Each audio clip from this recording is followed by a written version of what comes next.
Lynch, visionary director of Twin Peaks and Blue Velvet, dies at 78. Director-writer David Lynch, who radicalized American film with a dark, surrealistic artistic vision in films like Blue Velvet and Mulholland Drive, and network television with Twin Peaks, has died. He was 78. Lynch revealed in 2024 that he had been diagnosed with emphysema after a lifetime of smoking, and would likely not be able to leave his house to direct any longer. His family announced his death in a Facebook post, writing, "There's a big hole in the world now that he's no longer with us. But, as he would say, keep your eye on the donut and not on the hole." The Twin Peaks TV show and films such as Blue Velvet, Lost Highway, and Mulholland Drive melded elements of horror, film noir, the whodunit, and classical European surrealism. Lynch wove tales, not unlike those of his Spanish predecessor Luis Buñuel, which proceeded with their own impenetrable logic. A four-time Oscar nominee, Lynch received an honorary Oscar for Lifetime Achievement in 2020. After years spent as a painter and a maker of short animated and live-action films, Lynch burst onto the scene with his 1977 feature debut Eraserhead, a horrific, black-humored work that became a disturbing fixture on the midnight movie circuit. His outre and uncompromising style quickly won the attention of the Hollywood and international movie-making establishment. He was hired by Mel Brooks' production company to write and direct The Elephant Man, a deeply affecting drama about a horrifically deformed sideshow freak in Victorian England who became a national celebrity. The feature captured 8 Academy Award nominations, including Lynch's first for Best Director. He found less success with his 1984 adaptation of Frank Herbert's sprawling science fiction novel Dune. The production, made on a budget of $40 million during an arduous 3-year shoot, was a colossal box office flop. However, Lynch rebounded from the disaster with 2 films that defined his mature style: Blue Velvet, 1986, a frightening hell ride through the psychosexual underbelly of a small American town, and the sexed-up, violent road movie Wild at Heart, 1990, which was honored with the Cannes Film Festival's Palme d'Or. 1990, he revolutionized American episodic TV with Twin Peaks, a series he created with writer Mark Frost. With action springing from the investigation of a high school girl's mysterious murder in a Washington lumber mill town, the weekly ABC show plumbed disquieting, theretofore taboo subject matter, and made the inexplicable a fixture of modern narrative television. A major hit in its first season, Twin Peaks lost its momentum and ultimately its audience in year 2. However, it spawned a feature-length prequel, 1992's over-the-top Twin Peaks, Fire Walk with Me. 25 years later, the ongoing affection of a loyal cult of viewers sparked a limited-run 3rd season for Showtime that picked up where the 2nd season left off. Later in his career, in such features as Lost Highway, 1997, Mulholland Drive, which won him the Best Director Award at Cannes in 2001, and Inland Empire, 2006, Lynch flexed a superheated style that pivoted on plots emphasizing double personalities, unexplained transformations, and shocking acts of violence. The quiet yet quirky The Straight Story, 1999, harkened back to the more reserved emotional pull of The Elephant Man. The director himself was consistently reticent about sorting the meaning of his work for his viewers. In the book-length collection of interviews, Lynch on Lynch, 2005, he addressed the enigmatic core of his work with writer Chris Rodley. "Well," Lynch said, "imagine if you did find a book of riddles, and you could start unraveling them, but they were really complicated. Mysteries would become apparent and thrill you. We all find this book of riddles, and it's just what's going on. And you can figure them out. The problem is, you figure them out inside yourself, and even if you told somebody, they wouldn't believe you or understand it in the same way you do." In addition to his honorary Oscar, Lynch's one-of-a-kind career was acknowledged by a special award, shared with his frequent star Laura Dern, at the 2007 Independent Spirit Awards and a Golden Lion at the 2006 Venice Film Festival.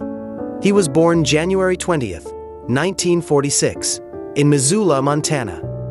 His father was a research scientist for the Department of Agriculture, and his peripatetic family lived in the Plains States, the Pacific Northwest and the Southeast before settling in Alexandria, Virginia, where Lynch attended high school. An indifferent student, Lynch focused on painting. A one-year stay at the School of the Museum of Fine Arts in Boston and an abortive trip to Europe with his friend Jack Fisk later a noted Hollywood production designer, were succeeded by his enrollment at Philadelphia's Pennsylvania Academy of Fine Arts in 1965. Living in a forbidding Philly neighborhood with his first wife and infant daughter Jennifer, later a director herself, Lynch began to dabble in film, directing the animated shorts 6 Men Getting Sick, 6 Times, and The Alphabet, 1968.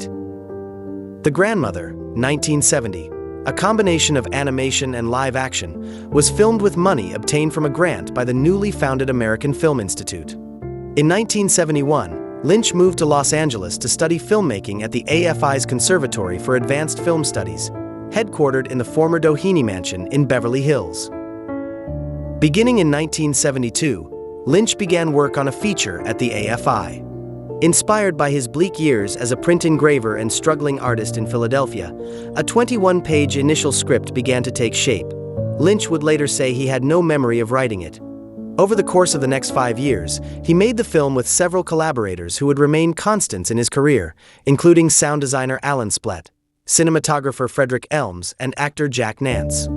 Shot laboriously, cheaply, and on the fly for 5 years, Eraserhead was released by indie distributor Libra Films International in 1977. The disquieting black-and-white film followed the psychological descent of its maladroit hero Henry Spencer, Nance, after the birth of his monstrously malformed baby.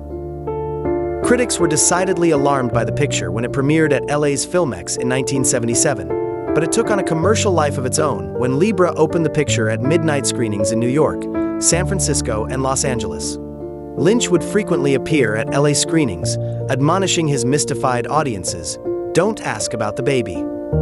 One enthusiastic viewer at a midnight show at LA's New Art Theater was Stuart Kornfeld, a producer at Mel Brooks' Films. He urged Brooks to employ Lynch, and after viewing Eraserhead, Brooks offered the director a job.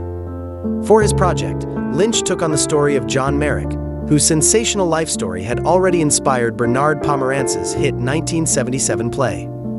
The film version of The Elephant Man was an entirely new enterprise, co-written by Lynch and starring a heavily made-up John Hurt as the sensitive Merrick, Anthony Hopkins as the London hospital surgeon who became his guardian, and Brooks' wife Anne Bancroft as a sympathetic West End stage star.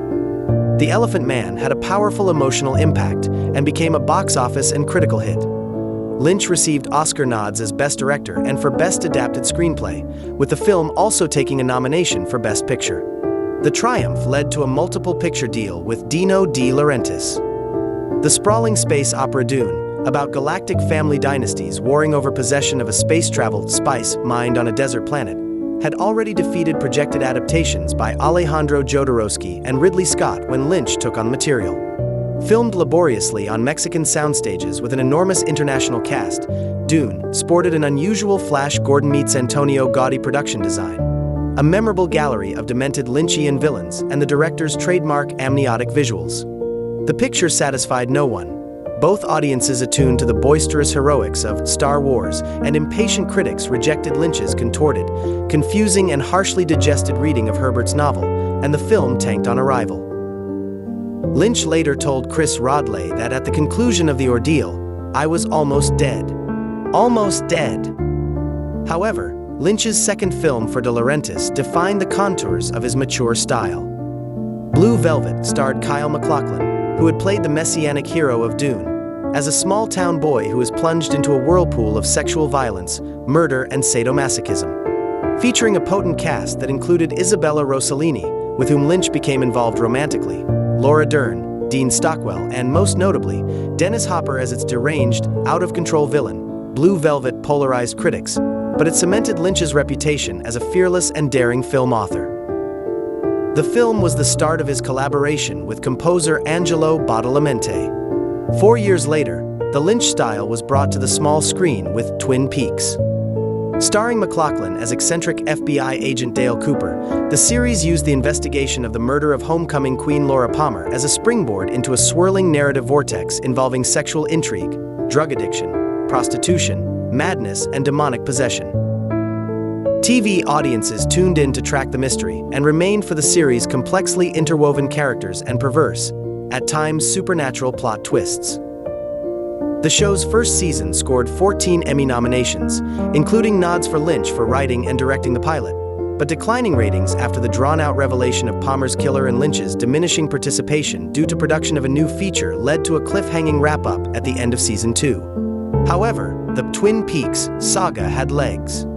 Actress Cheryl Lee was brought back from the dead to play Laura Palmer in Twin Peaks: Fire Walk With Me, which tracked the fateful last week of Palmer's life in lurid, screaming detail. And Showtime cable audiences were baffled anew by 2017's much-belated third season, which reunited MacLachlan and several members of the original cast. The truest legacy of Twin Peaks may have been its impact on the development of unusual long-form episodic series. Successors ranging from Wild Palms to True Detective all bore Lynch's distinctive stylistic fingerprints. Lynch's first feature after Twin Peaks, 1990's Wild at Heart, was an oddball exodus, based on a novel by Barry Gifford, in which an Elvis-fixated ex-con, Nicolas Cage, and his hot-to-trot girlfriend, Laura Dern, are pursued by the murderous minions of the girl's jealous mother, Dern's own mother Diane Ladd. Domestic reaction was mixed to the gory, sexually frank mix of Detour and The Wizard of Oz, but the Cannes jury was wowed. Lynch's association with Gifford continued with Lost Highway, for which the two collaborated on an original screenplay.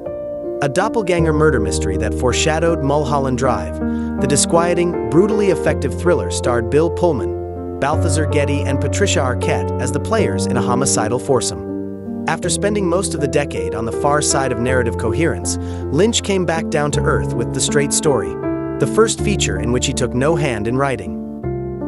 In the incongruously Disney-distributed picture, based on a true story, Richard Farnsworth starred as an Iowa man who drives from Iowa to Wisconsin on a power mower to visit his seriously ill brother. Though not a major hit, the film was critically well received and proved to Lynch's naysayers that he was capable of bringing life to material that was not extravagantly outrageous.